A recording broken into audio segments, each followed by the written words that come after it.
As I scrubbed the same coffee mug for the third time this week, I realized just how much of my life had been spent doing things for others, and how little I had left for myself.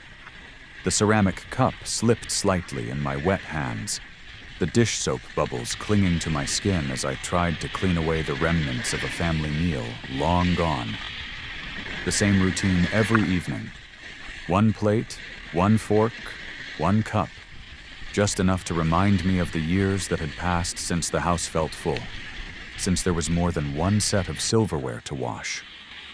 Now, it felt as though I were washing away all the years of sacrifice, one dish at a time. The kitchen, which had once been the heart of our home, felt cavernous. The air seemed to hum with the quiet absence of Margaret, the woman who had kept our family running with her constant attention to the little things. She had always been the one to scold me for leaving newspapers scattered across the table, or to sing softly as she prepared our meals. Her absence, just over a year now, made the silence more profound, a constant reminder of how much I had lost. I dried the mug carefully, placing it in the dish rack where it always sat, like a shrine to better times. The refrigerator hummed its lonely tune, decorated with faded photos held by mismatched magnets. My eyes fell on the picture of Rick from his high school graduation. He was 17, grinning widely in his cap and gown, Margaret's arm wrapped proudly around his shoulders. I remembered the day clearly, the sense of pride that filled me when I saw my son walk across that stage. He was supposed to be our future, the one to carry on the legacy of all our hard work. Now, he was nothing more than a distant memory of what we had once hoped for. Before I could dwell on it too long, the phone's shrill ring cut through my thoughts like a knife. I fumbled with my wet hands, trying to dry them off quickly enough to answer, the sound of the phone filling the empty space where Margaret's voice once lived. The caller ID flashed, and I froze. Rick. It had been a year since we last spoke, ever since I'd refused to loan him money for some investment opportunity he had cooked up. That was the last time we had exchanged words. A year of silence stretched between us like an ocean. And now, here he was again, calling out of nowhere. I didn't move for a moment, just stared at the screen. A year of bitterness, of stubborn silence, and now he was calling me? The memories of that argument, his angry words, my refusal to budge, all of it came rushing back in an instant. Margaret would have handled it better. She always knew what to say, knew how to smooth things over. I took a deep breath before lifting the receiver, my voice coming out rougher than I had intended. Hello? Dad. Rick's voice crackled through, sounding more uncertain than I had ever remembered. He still had that tone, the one he used when he was a kid, and had broken something valuable but wasn't sure just how much trouble he was in. It's me. I gripped the phone tighter, my heart pounding against my ribs. I had no idea what to say. I had been expecting anything but this. Rick, I wasn't expecting... I trailed off, unable to finish the sentence. I know, he interrupted, his voice quiet, almost apologetic. I know it's been too long. There was a pause on the other end, and I could hear him breathing, that same rhythm I remembered from his childhood, like he was gathering the courage to speak. Way too long, he finally added, as though trying to fill the silence between us. I moved slowly to the armchair Margaret had insisted we buy years ago, the one that was supposed to help my back. The leather was worn smooth from years of use, and the scent of dust mingled with memories of long evenings spent with the TV on in the background, our lives ticking by, steady but predictable. How are you, son? I asked, trying to keep my voice steady. I'm good. Really good. His words came quick, almost too quick, like he was trying to reassure me. Emma and we've been talking, and we realized how much we miss having you around, how much we miss family.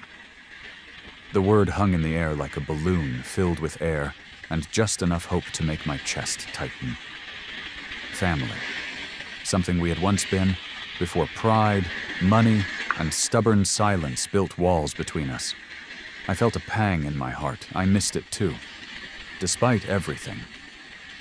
But I didn't know if I could trust this new tone in his voice, so different from the last time we spoke. I miss it too, I admitted, surprised by the honesty in my voice. There was a sincerity there that felt almost foreign to me. But it was real. Dad, would you consider coming for dinner tonight? Rick asked, his voice softening. Emma's making that pot roast you always loved, and we could talk, really talk, like we used to. I paused for a moment, the old wounds flaring up at the thought of sitting down at the same table with him. The last time we had been together, the dinner table had been filled with tension, arguments, and resentment. But this felt different. There was something in his voice, a vulnerability that reminded me of when he was younger, when he would crawl into my lap after a bad dream and ask for reassurance. Tonight? I asked, more to myself than him. I know it's short notice, but Emma's already started cooking and we don't want to wait anymore. We've wasted enough time. I could hear the desperation in his voice now, and I wondered if it was genuine or just the start of another manipulation. But something in me softened, something I hadn't felt in a long time. Maybe Margaret had been right. Maybe families could heal, given time. I looked down at the photo of Rick from graduation again, and a feeling of yearning washed over me. What time? I asked, my voice quieter than usual. 7:30? I'll text you the address. We moved to Montclair last year. Montclair, a fancy area, expensive territory. That was news to me. Rick had always been ambitious, but I didn't know how he'd managed to land in one of New Jersey's wealthiest zip codes.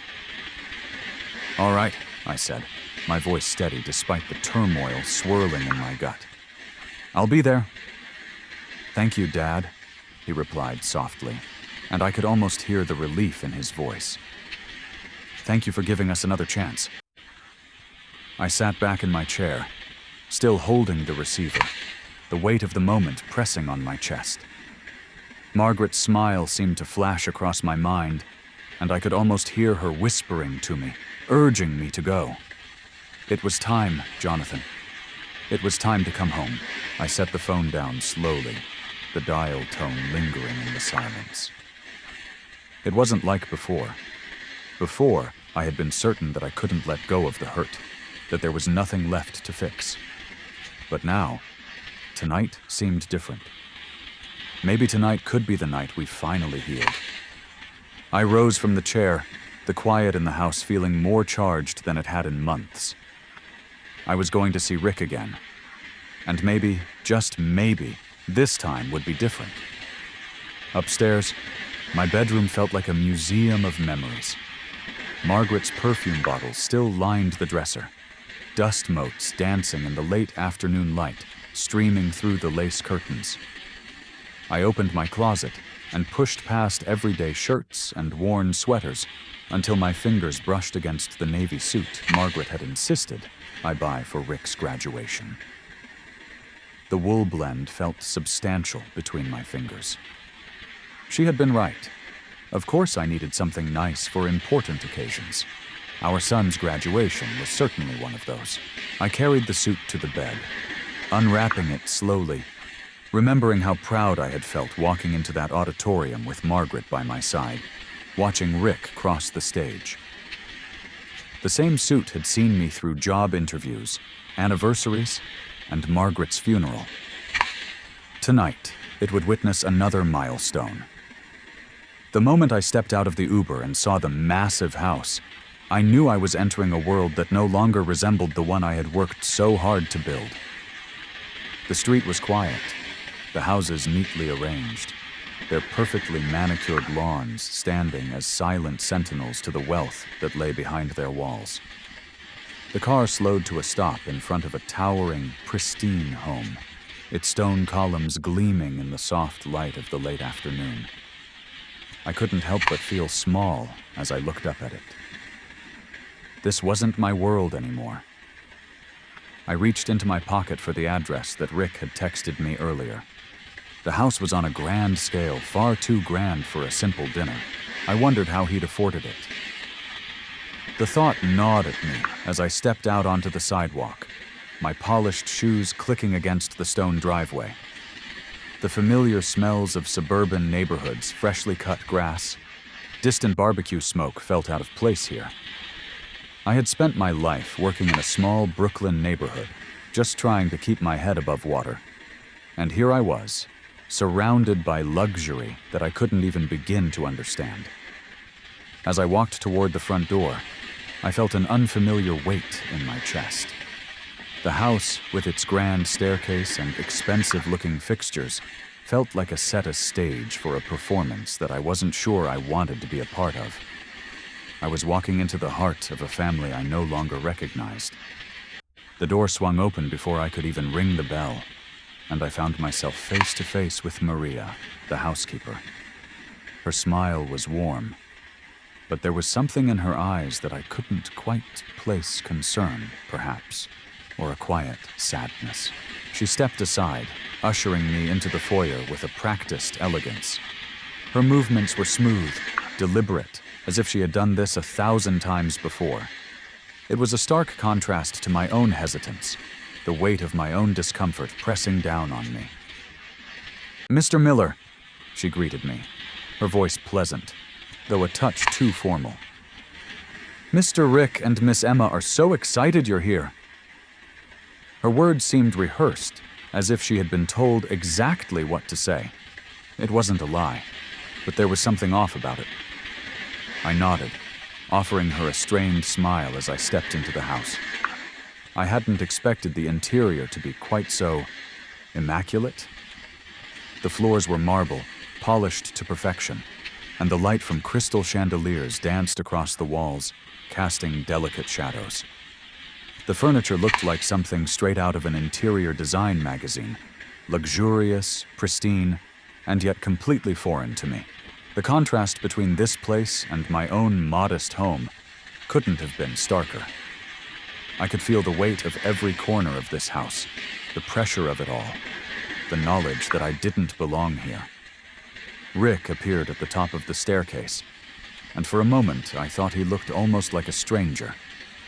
His suit was crisp, sharp, nothing like the boy I had raised. He was a grown man now, and yet, as he descended the stairs to greet me, I couldn't shake the feeling that the years between us had changed him in ways I couldn't yet understand. "Dad?" he called, his voice louder than I had expected, carrying across the foyer. There was a forced brightness to it, a strained enthusiasm that set me on edge. "It's good to see you. You look great." I nodded, taking in the way he sized me up, his eyes lingering a little too long. There was something in the way he stood, too tall, too rigid, as though he was trying to present a version of himself he thought I would approve of. "Thank you," I said, my voice quieter than I intended. I had never been good at this, at pretending everything was okay, at pretending that the years of silence hadn't hurt. But there we were, standing in the foyer of a house that felt too big, too polished, too perfect. I couldn't help but feel small in the face of it all. Emma appeared beside him, her smile as practiced and rehearsed as always. She was as elegant as ever, dressed in a silk dress that shimmered slightly in the light. Her makeup was flawless, her jewelry understated but expensive looking. She extended her hand, her fingers cool against my palm, as she greeted me with a kiss on the cheek, just like she had every other time we'd met. It was as though nothing had changed. But something in her eyes, too, was different. There was a calculation behind that smile, one I couldn't quite put my finger on. "You look wonderful," she said, her voice as smooth as the silk she wore. We're so happy you could make it. The words felt hollow. I nodded in response, unsure of what to say. It's a beautiful home you have here, I managed, the words leaving my mouth with more effort than they should have. Thanks, Dad, Rick said, clapping me on the shoulder. We're glad you could finally see it. The warmth in his voice felt forced. Everything felt forced. The walls were too high, the smiles too wide, and the conversations too carefully curated. I had been to enough family dinners to know when something was off, and this felt wrong. It wasn't just the house, it wasn't just the luxury, it was the way they were acting. Like everything was fine, like nothing had happened, like the last year hadn't been filled with silence, anger, and bitterness. Rick gestured for me to follow him toward the dining room, where the table was set with what looked like the finest china, sparkling under the chandelier. The room was immaculate, the silverware arranged with military precision. The scent of food wafted in from the kitchen, rich and inviting. But as much as the food promised comfort, the atmosphere felt heavy, weighed down by unspoken words and unacknowledged truths. As we entered the dining room, I noticed that everything seemed too perfect. The wine glasses were crystal clear, the napkins folded into neat little peaks, the china gleaming with an almost unnatural sheen. It was as though they were trying to show me how far they had come since the days when we all sat together in our modest kitchen. They wanted me to see their success, to see how they had moved on from the man who had once provided for them. We sat down at the table, and for a moment, it felt like nothing had changed. But there was a subtle undercurrent of tension between us, like a thread pulling tight, ready to snap at the slightest tug. The conversation began with small talk about the weather, about the latest news, about anything but what really mattered. But I couldn't shake the feeling that they were waiting for something, waiting for me to do something, waiting for me to say something. The way they kept glancing at one another, exchanging silent looks, made my skin crawl. It wasn't just dinner. It wasn't just a reunion. It was a performance, and I was the unwitting audience.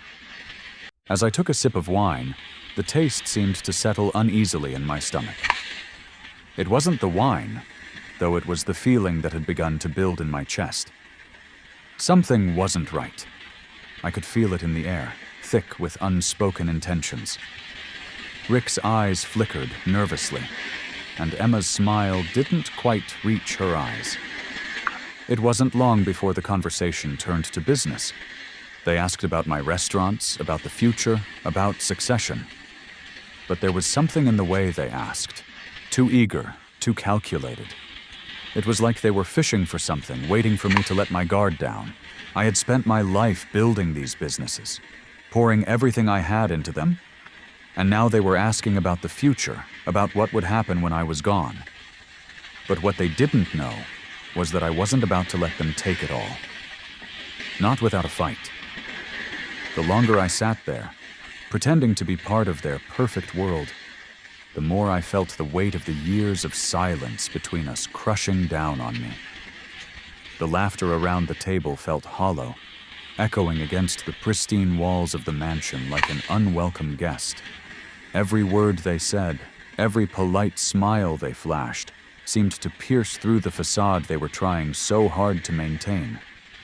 It wasn't just the luxury of the house that made me feel out of place. It was the subtle way they tried to make me fit into their new lives, as though I could just slip into the role of the father they had discarded without a second thought. Rick's voice broke through my thoughts, but his words didn't register at first. I had been too focused on the way Emma kept leaning forward, her eyes glinting as she poured more wine into my glass, even though I hadn't asked for it. There was something too eager about her movements, too insistent.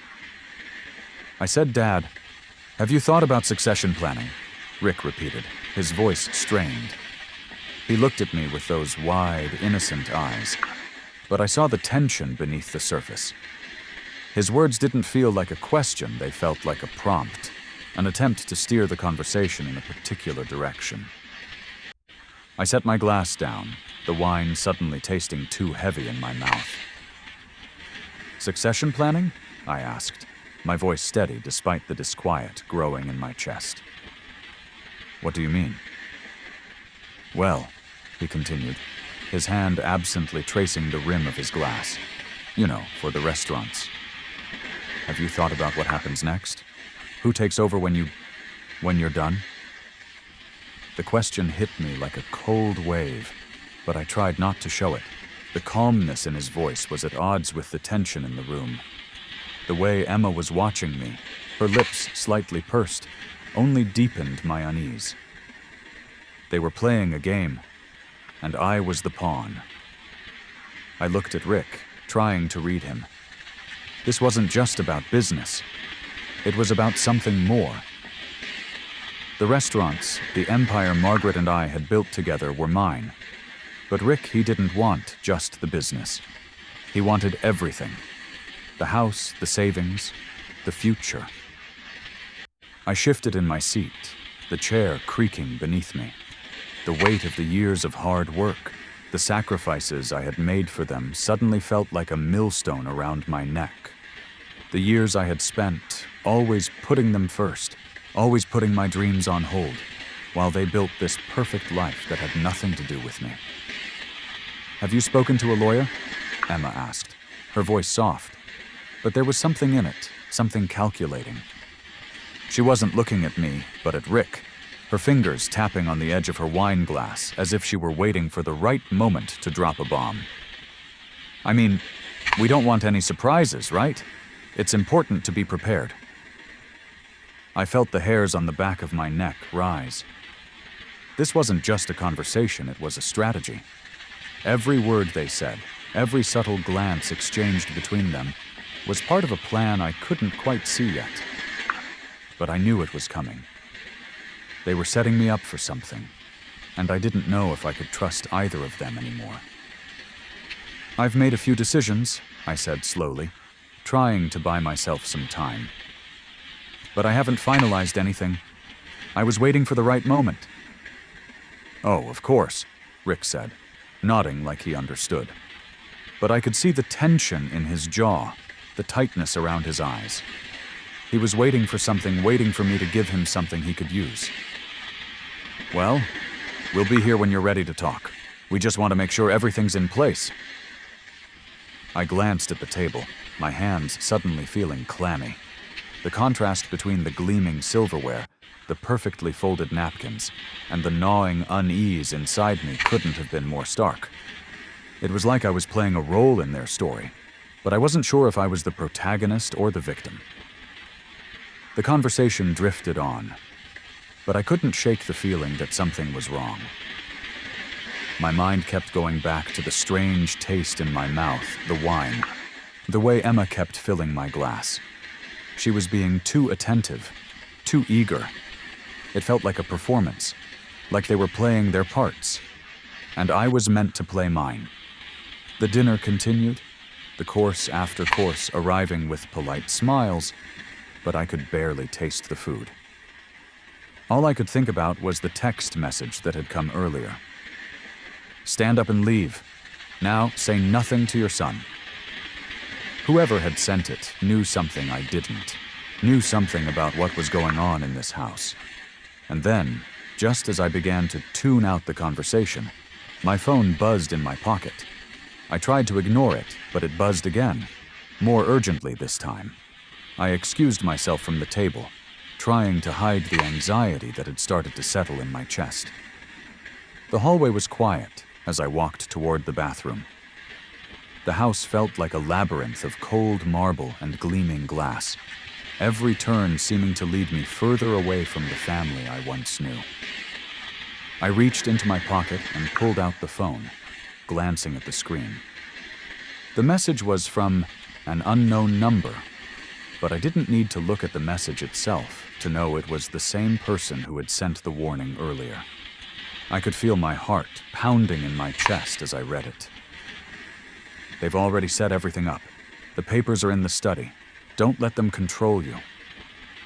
The words hit me like a punch to the gut. This wasn't just about the business anymore.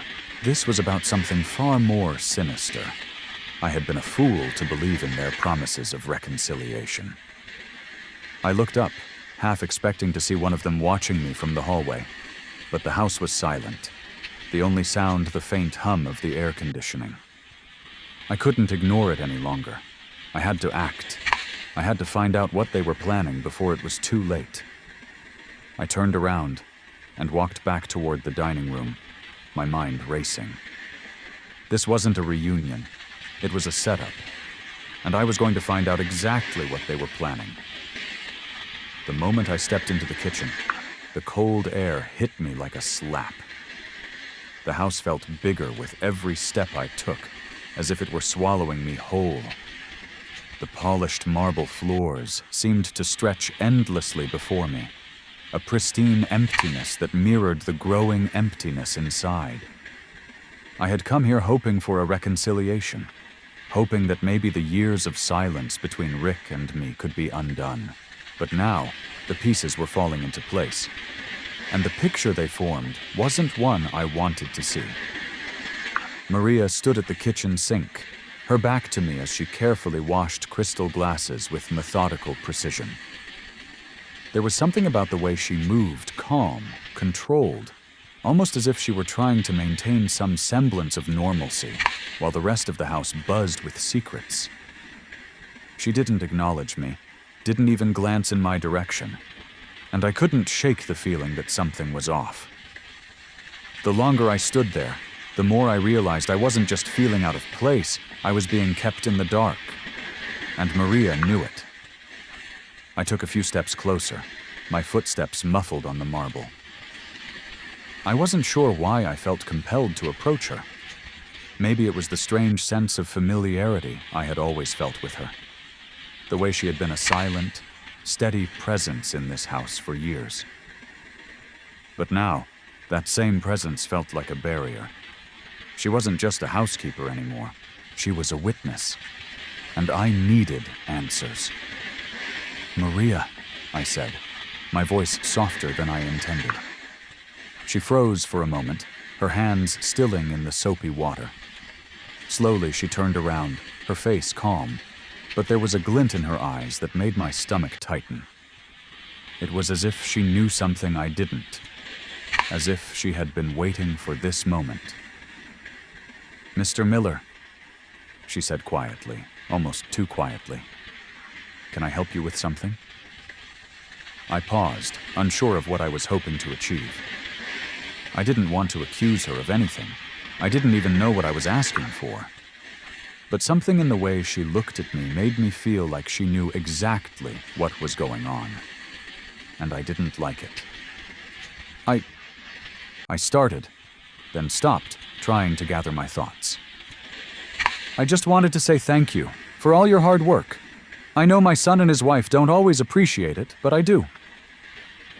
Her expression softened, and for a fleeting moment, I thought I saw something like empathy in her eyes, but it was gone so quickly I wondered if I had imagined it. "Thank you, Mr. Miller," she said, her voice a little too calm. "I do what I can." I nodded, but the unease in my chest only grew stronger. I turned to leave, but then something made me stop.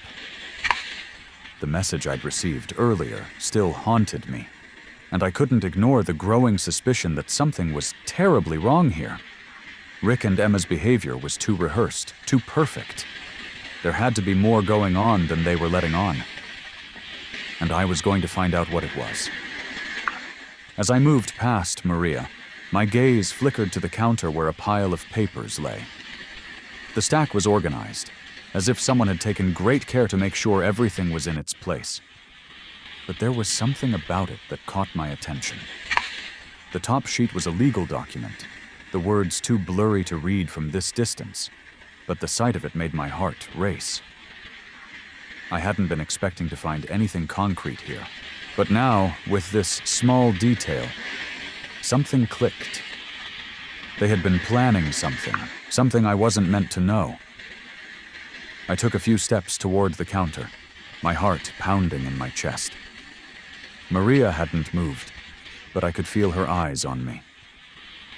I glanced back over my shoulder, but she was still staring at the sink, her back to me. Maybe she didn't want me to see what was in that pile of papers. I hesitated, but only for a second. I reached out and carefully slid the top paper out from the stack, trying to make as little noise as possible. It was a document with legal language, something about property transfer and power of attorney. My eyes scanned the page quickly, my pulse quickening as I made sense of the words. It was clear now. They were planning to take everything from me. The restaurants, the savings, everything I had worked for, everything Margaret and I had built together. I felt a cold rush of anger and disbelief surge through me. They weren't just here to have dinner with me. They had been planning this from the beginning. "Mr. Miller," Maria's voice interrupted my thoughts, sharp now, like a warning. "You shouldn't be looking at that." I turned to face her, the paper still clutched tightly in my hand. Her eyes were wide now, and her expression had shifted. She was no longer calm, no longer composed. She was nervous.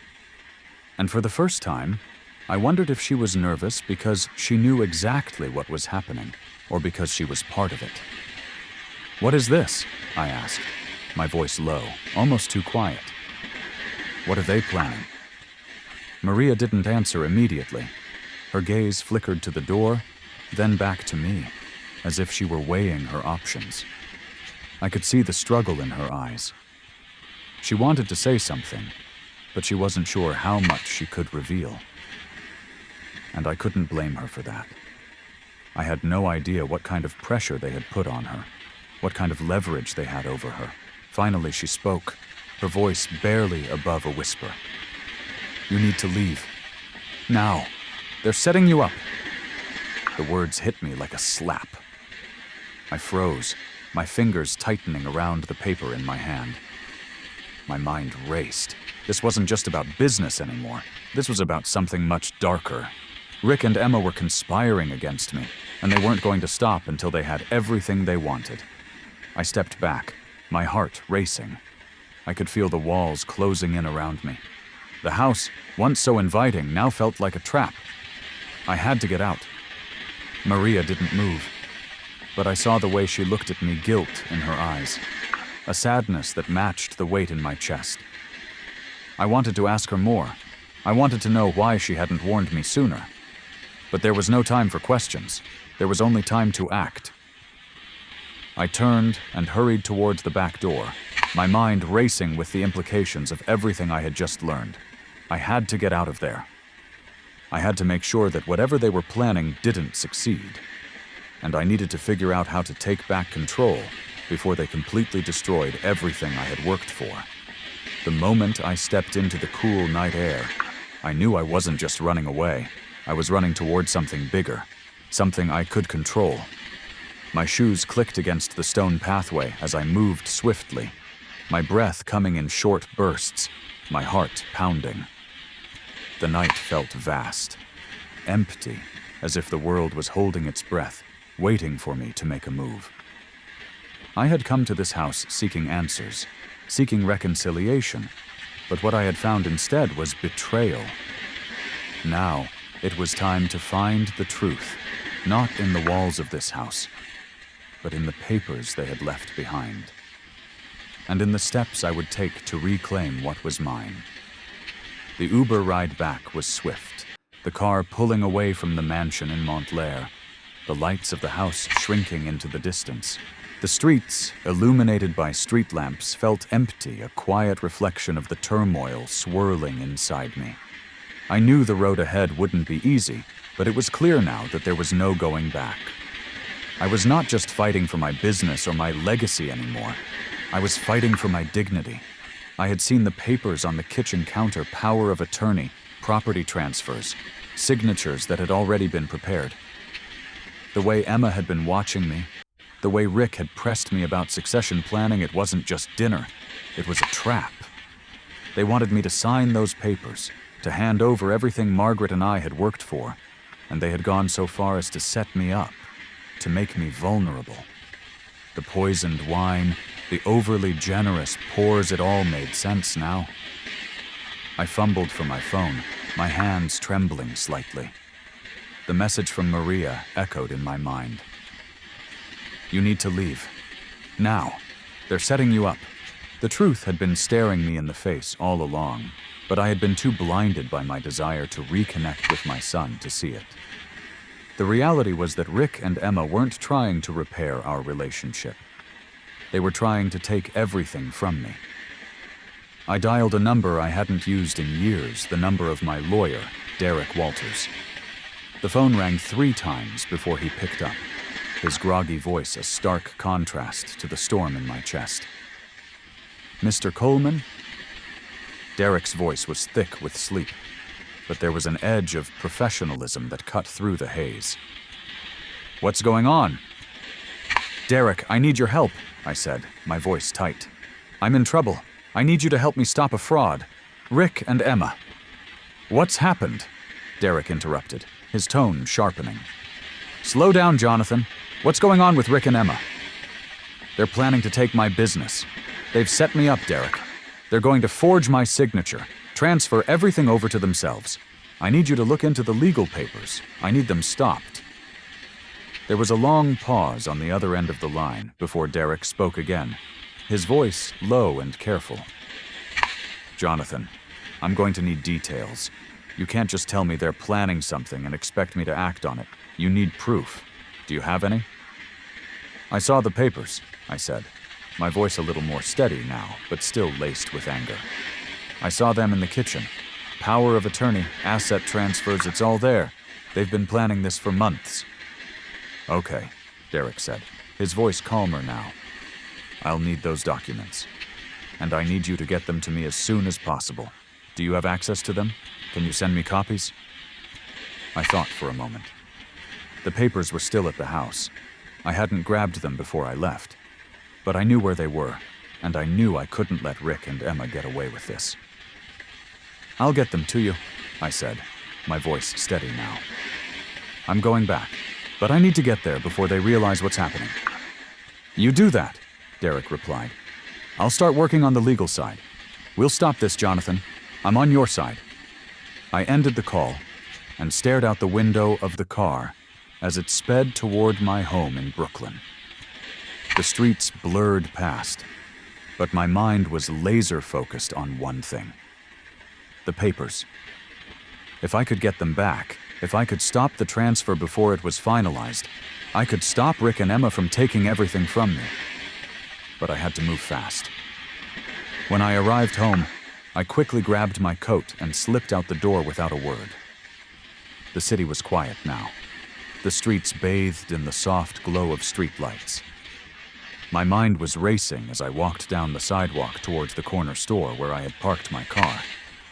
Every step felt deliberate, every movement filled with the weight of what was at stake. I had always taught Rick that family came first, that loyalty and trust were the foundation of everything.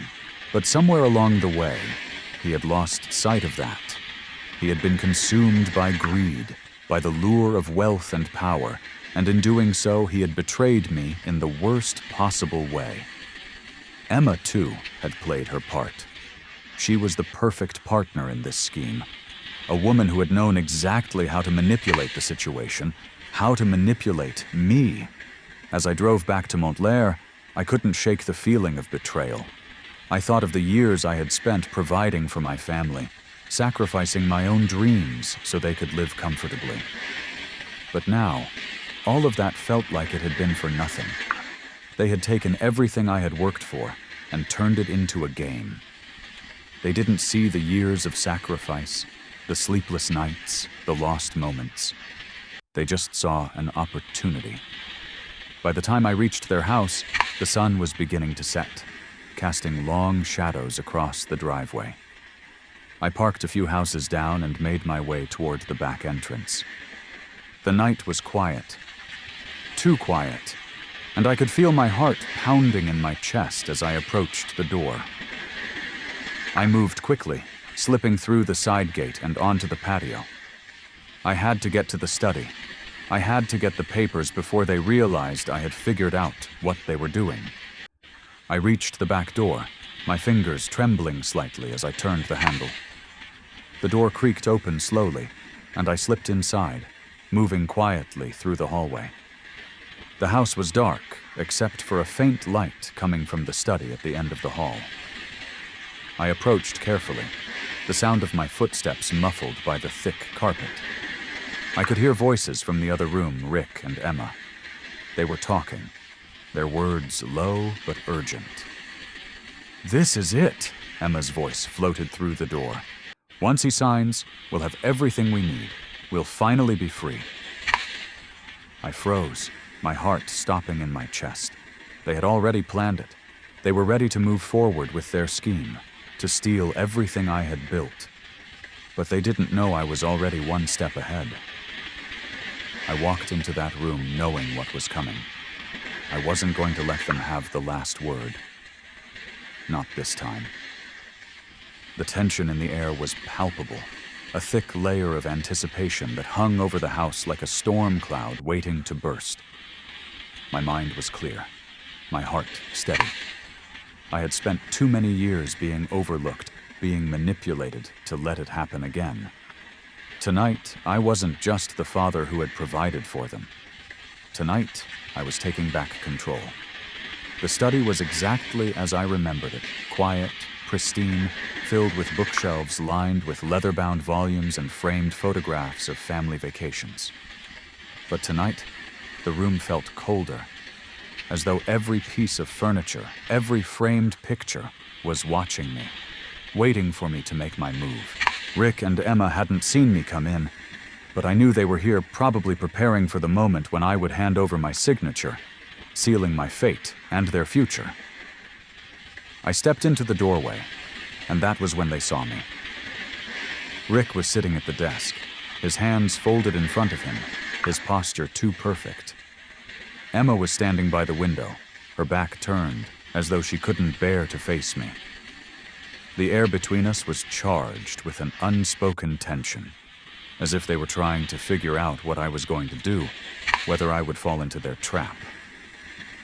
"You're here," Rick said, breaking the silence.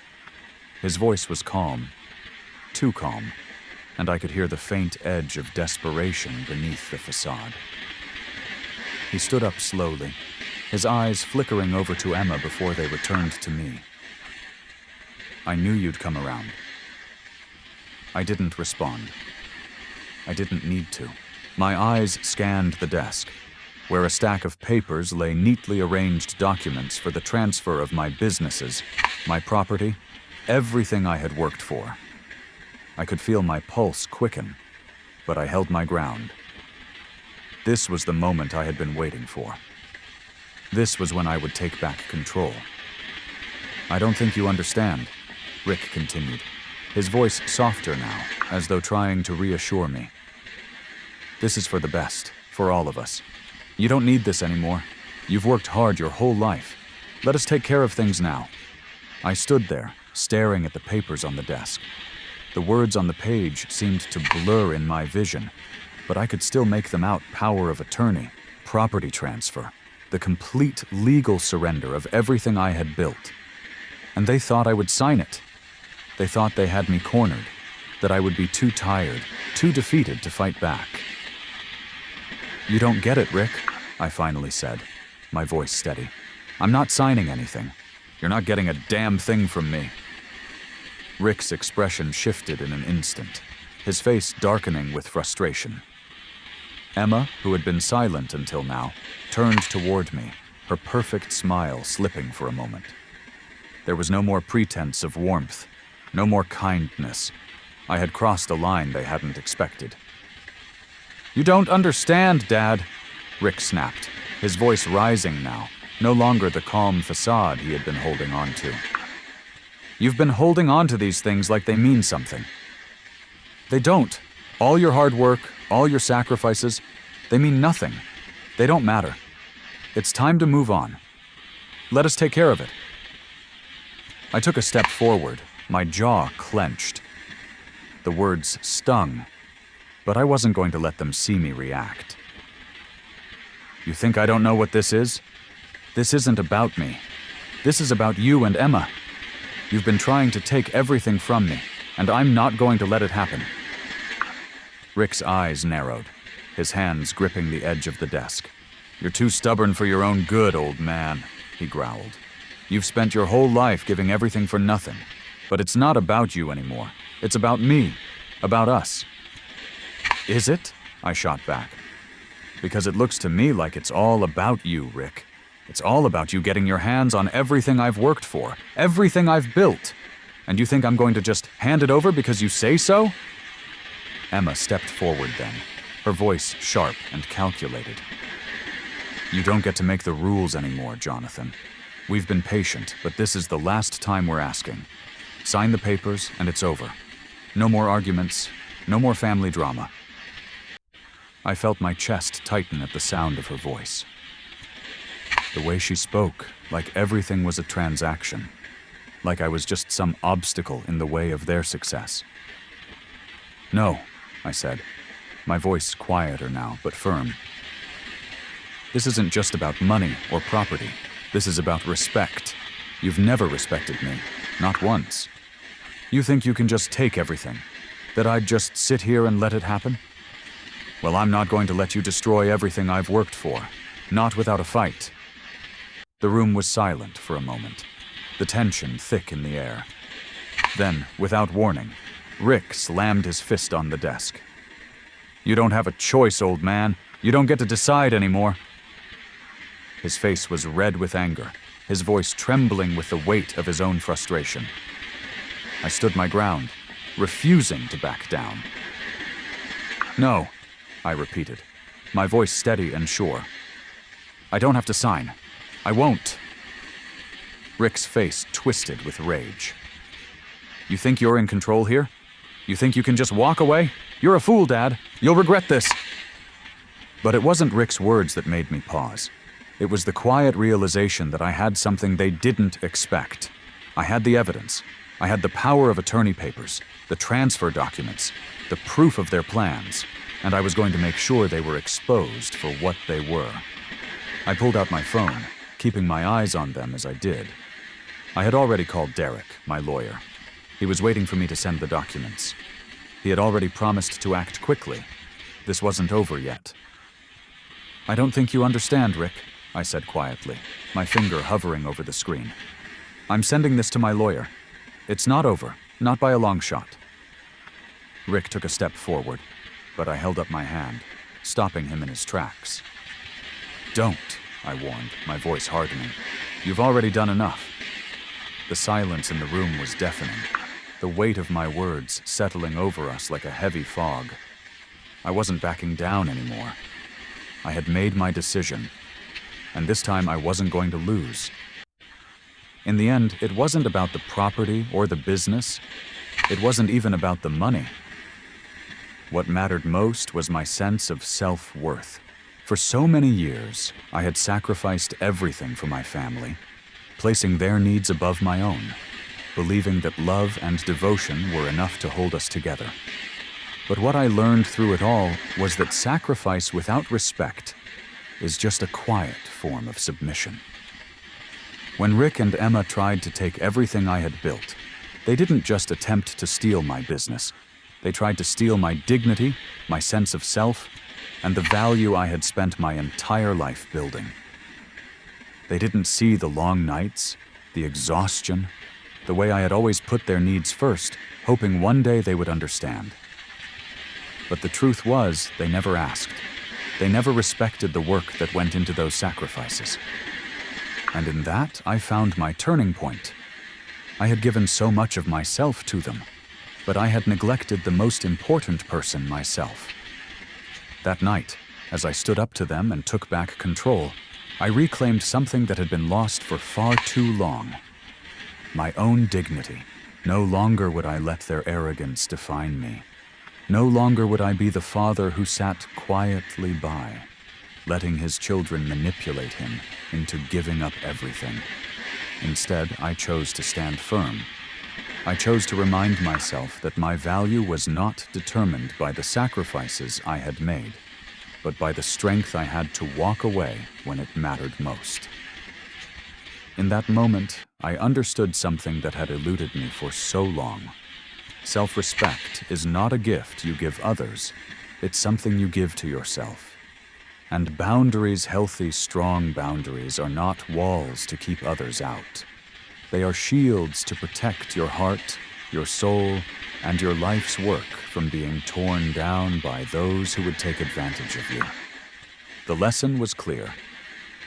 Love, at its core, isn't about submission, it's about mutual respect. Family isn't just about giving everything you have for the sake of others. It's about honoring your own needs, too.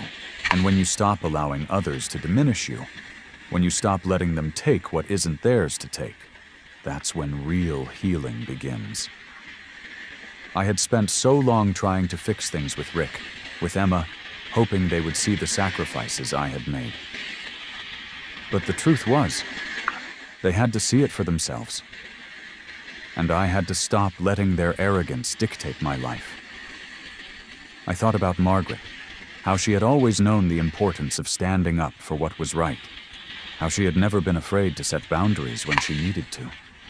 I could almost hear her voice in my head, telling me that it was time to fight for myself, time to protect what was mine.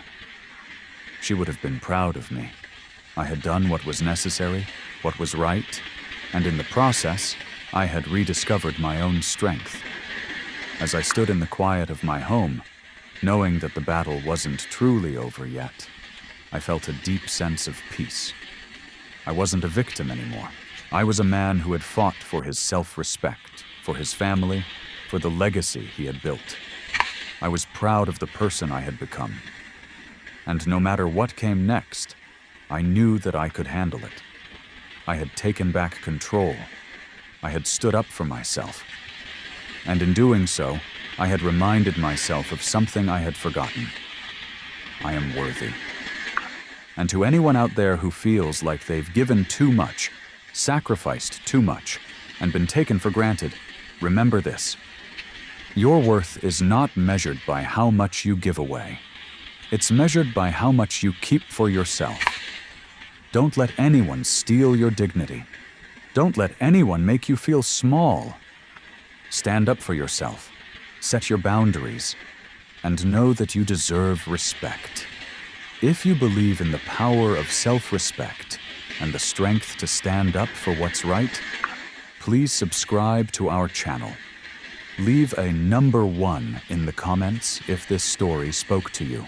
And join us for the next story, where we continue to share stories of empowerment, family, and the journey to reclaiming self-worth.